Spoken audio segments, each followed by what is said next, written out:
Also you have extensive experience. Probably one of the few people in the U.S. that has extensive experience in working with the tribes in the U.S. And of course, you'll need their support on a number of encore projects. Talk about some of these efforts to bring them in and create a fellowship to align their support for these projects, including this potential project here with Dewey Burdock. Dewey Burdock is going to be it's got a long history with tribal involvement and interaction. That one is that project is going to be it's going to be more of a I'd say I don't want to commit to any particular strategy at this point because we're still advancing. It'll be advancing through there'll be some court actions going on that'll define kind of some of the major outstanding issues that are out there with the tribes. And it's only one tribe basically.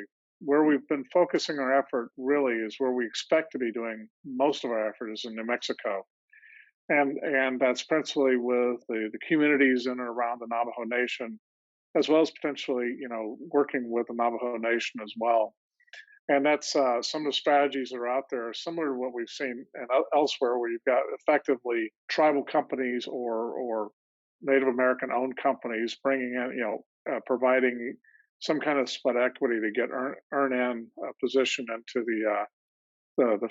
the operations or potential projects to where they can develop and advance along with us. That they have a piece of the action, but also they have a piece of the accountability, which is one of the things that they expect.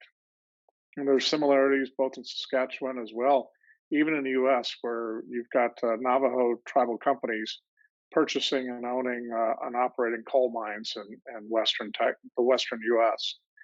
And that's going to take a bit of work to get there. It's going to take some communication, some involvement, some back and forth to see what the best strategy is with the other tribal communities. We're hopeful that will progress and it could provide leverage in South Dakota as well. If I could, I might just add, one of the key motivating factors behind whatever we do will be local wealth creation and certainly opportunities for that. And we've had a very strong commitment to that since we've begun.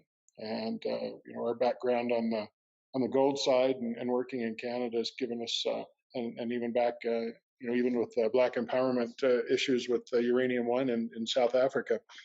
So there's a full pedigree across the spectrum at Encore, and really it doesn't matter whether it's uranium mines or any other kind of project. You've got to make yourself welcome. You've got to create a reason for the local community to want you to be there, and it really boils down to local opportunity and wealth creation, and that's going to be at the heart of what we do. Now, how we achieve that, various methods and manners that Paul was alluding to, and don't want to be committing to any one of those, but that's really the bottom line is we've got to make it to where any community wants us there.